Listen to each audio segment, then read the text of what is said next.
And welcome to this new episode of The Role Model, sallallahu alayhi wa alihi wasallam. Speech is a gift from Allah Azza wa Jal. And Allah favored us over other creations of His with this blessing. And the way a person talks is indicative of his intellect. Amr ibn al-As, may Allah be pleased with him, said that a person's tongue is a piece of his mind, which means that when you speak, this is an indication of your caliber and what a person you are. Jabir ibn Samurah, may Allah be pleased with him, used to describe the Prophet ﷺ as a person who would prolong his silence and laugh a little.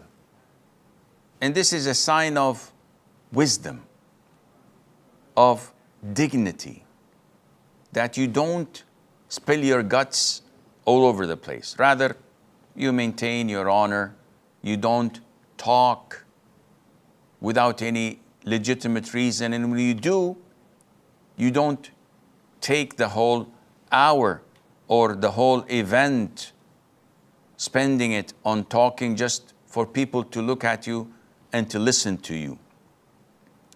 Without any doubt, the Prophet ﷺ was the most articulate person to have ever speak in the language of the Arabs or any other language.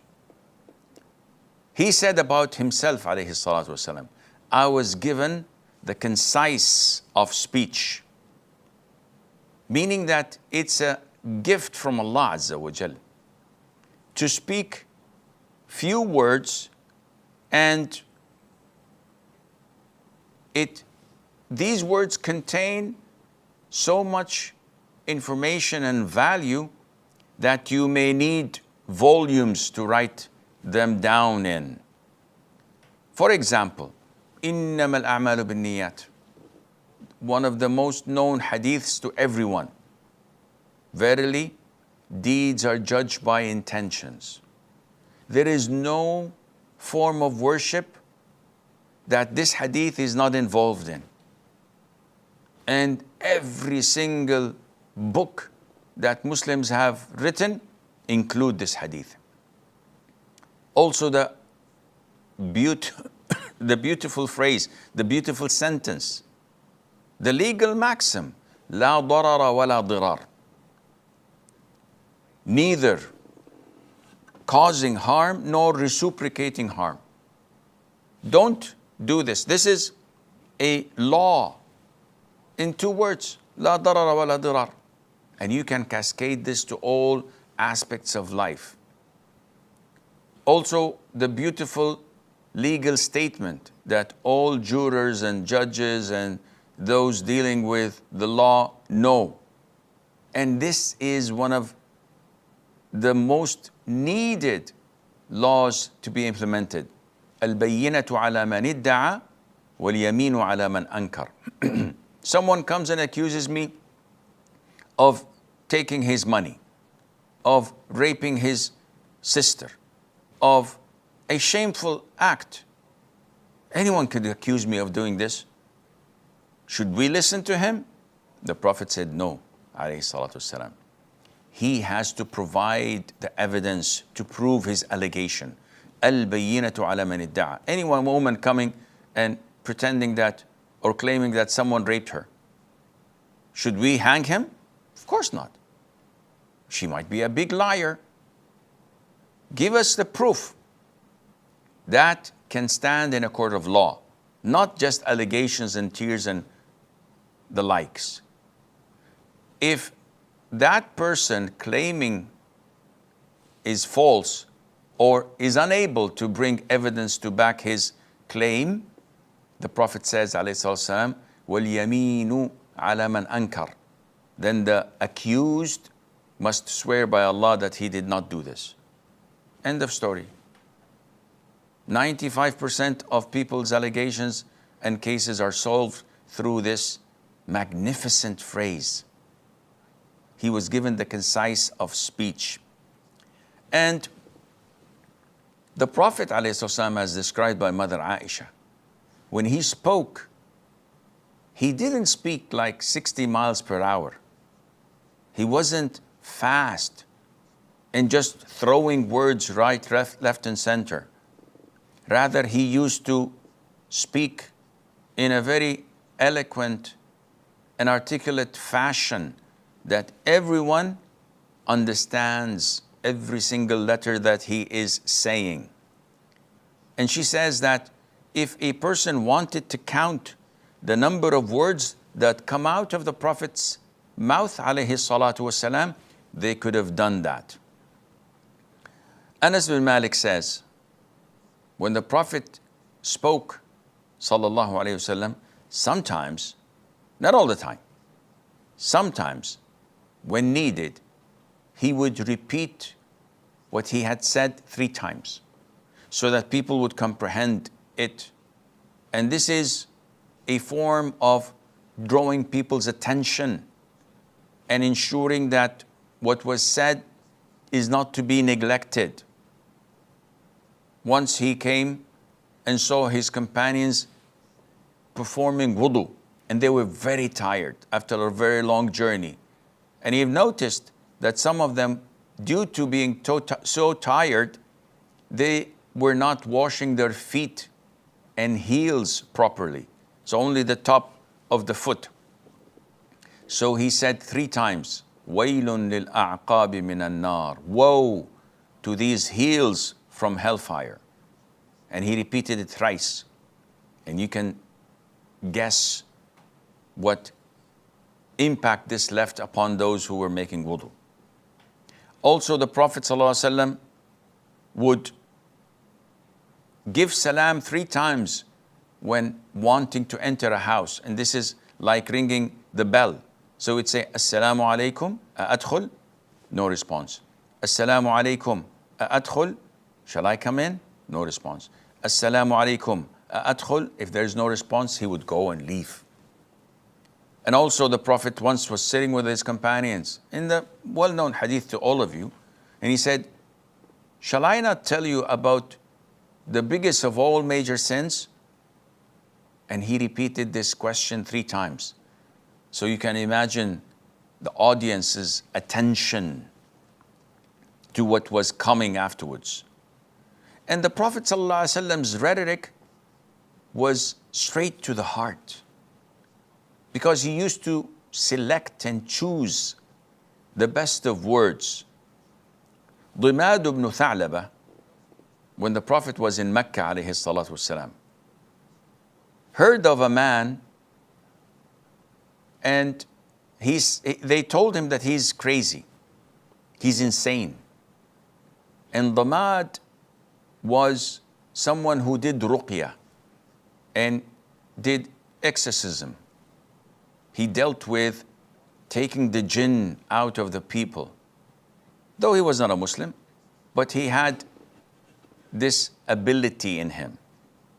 So he went to the Prophet and said, listen, I know how to cure insane people. So would you like me to help you? The Prophet ﷺ did not say to him, what do you think? You think I'm crazy? I'm mad? Get out of my face. No. The Prophet replied to him with these beautiful words. إِنَّ الْحَمْدَ لِلَّهِ نَحْمَدُهُ وَنَسْتَعِينُهُ مَنْ يَهْدِهِ اللَّهُ فَلَا مُضِلَّ لَهُ وَمَنْ يُضْلِلْ فَلَا هَادِيَ لَهُ وَأَشْهَدُ أَنْ لَا إِلَهَ إِلَّا اللَّهُ وَحْدَهُ لَا شَرِيكَ لَهُ وَأَشْهَدُ أَنَّ مُحَمَّدًا عَبْدُهُ وَرَسُولُهُ أَمَّا بَعْدُ. The man said, whoa, hold your horses down. Repeat this. And the Prophet ﷺ repeated it 3 times. Then the guy said, listen, I've traveled the world. I heard soothsayers' wordings, fortune tellers, those possessed by jinn. I've heard the poets, I've heard orators. I've never heard anything similar to what comes out of your mouth. And this is the most optimum of all rhetorics. And the man accepted Islam on the spot. Beautiful words that come out of his mouth. And the Prophet ﷺ was also, in a way, as we use this terminology, diplomatic, in the sense that whenever he wanted to say something that might be repulsive to some, he would pave the way, because it has to be said. So in a hadith, once the Prophet addressed the companions, he said, listen, I am to you as a father to his children. So I teach you. When you defecate, do not face the Qibla or you give your backs to it. And he orders of 3 stones to cleanse yourself with, which is like toilet tissues and 3 wipes minimum. And he forbade them from using dung or bones in cleaning themselves. And he prohibited a person to clean himself using his right hand. So the Prophet gave an introduction to his teachings with these beautiful words, I am like a father to his children. Sometimes when he spoke, he used to swear by Allah Azza wa Jal, to put emphasis on what he says. Though everybody believes him, but this is needed to draw your attention and to give importance to what you're about to say. And he usually used the word or the phrase, وَالَّذِي نَفْسِي بِيَدِهِ, by whom my soul is in his hands. In other incidents, the Prophet ﷺ would pause a question so that he would draw their attention. Like in the well-known hadith, أَتَدْرُونَ مَنِ الْمُفْلِسِ, do you know who is a person who's broke? And they said, the one who doesn't have money. Then he clarified it to them, said, no, he's a person that comes on the Day of Judgment with lots of prayers, fasting, charity, but he slandered this man, hit that one, backbit this one, shed the blood of that one, took the money of this one. So he comes on the Day of Judgment and he gives each one he had wrong done from his good deeds.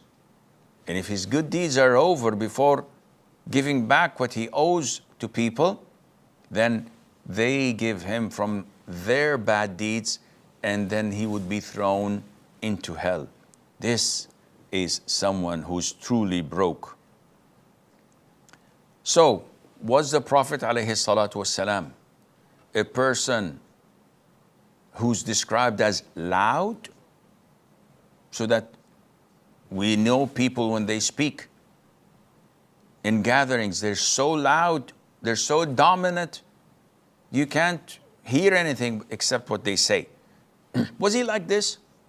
Well, Al-Miqdad, may Allah be pleased with him, says, whenever the Prophet ﷺ entered a gathering or a room or a hall, he would give the salam to a level that someone who's awake can hear, but someone who's asleep would not be awakened by.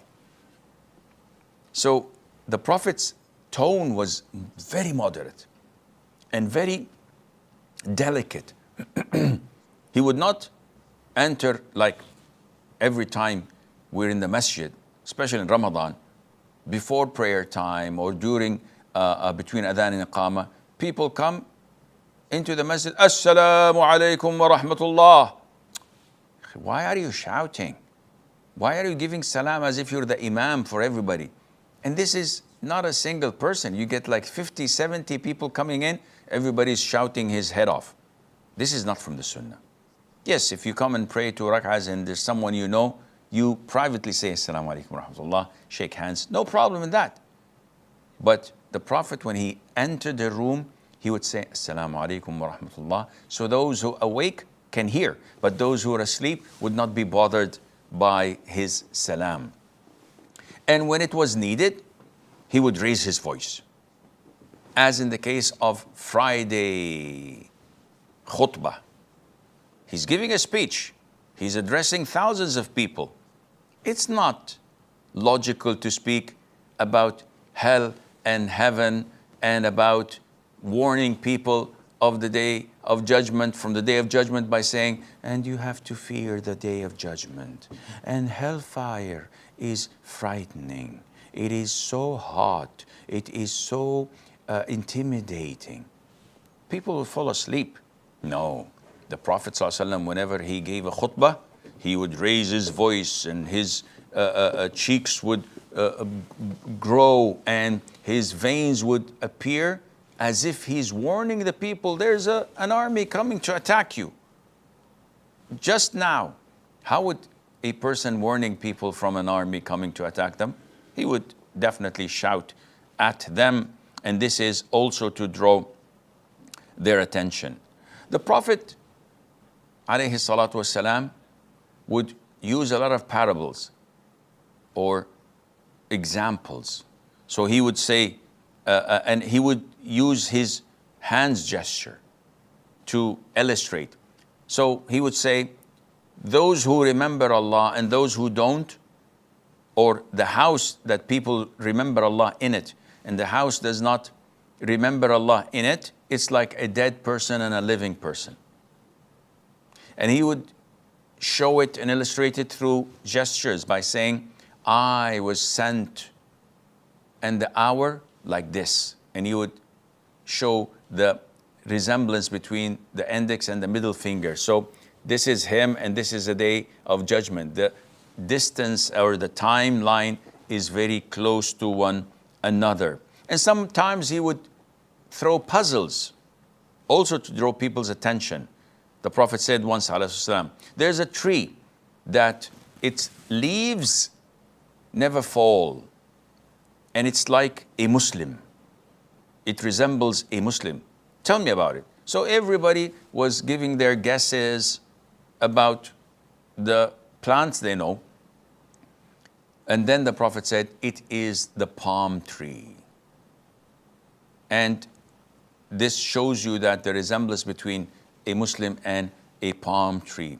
And finally, the Prophet ﷺ used a very needed etiquette for us today when talking. He would not publicize people's names in the public. So Aisha says, if the Prophet ﷺ was told something negative about a person, the Prophet ﷺ would never go and say publicly, why did so-and-so, and name the person, why did Abdullah do this or say this? Like in the hadith of Ibn al-Lutbiyah. A man, the Prophet dispatched ﷺ to collect the zakat money. So the man came after a few weeks and said, O Prophet of Allah, this is the zakat money I collected from all the different tribes, and this is a gift that was given to me. So the Prophet ﷺ got onto the pulpit, praised Allah, offered salutation upon the Prophet ﷺ, and said, why do we employ people to collect the zakat and they come back to us saying that this is your zakat and this was given to me? On what basis they were given a gift? Shouldn't they stayed in their father and mother's home and see whether people would give them a gift or not? The answer is definitely not. Because this is a bribe. Had you not been an employee by the government or by the Prophet ﷺ, nobody would have come to your house and said, listen, Akhi, this is a gift for you. But because you're collecting zakat, they're wanting you to cut them some slack. And this is why they're giving you something underneath the table, and this is a bribe. In this hadith, the Prophet did not say, why did Ibn al-Lutbiyyah did so and so and so. He just simply said it vaguely and generally. And this is an etiquette we Muslims need. If you go to YouTube or Instagram or whatever they call them, Snapchats and social media, you will find brothers mentioning by name this da'i, this scholar, this individual, and stripping them, actually, metaphorically, that is. Otherwise it would have been a rated R. They were stripping them and exposing them, and they said this, and they said that, and they said that, and it's back and forth between them. It's like volleyball, throwing the ball from one court to the other. And they're wasting the Muslims' times. And they're slandering one another. And they're losing a lot of good deeds. And each one of them say, I'm doing it for the sake of Allah. I'm exposing him so that I would warn the Muslims. And it's all a private vendetta. It's all something inside their hearts filled with malice and envy, and may Allah protect us all. Ya akhi, you want to warn against someone? Don't mention them by name. Just say, generally speaking, don't follow this way of thinking. Follow the mainstream of scholars, trusted scholars, someone who's not controversial. Instead of saying Shaykh so-and-so or Dr. so-and-so or Da'i so-and-so, and you fill people's hearts with malice and hatred, rather than filling it with peace and deen and proper knowledge.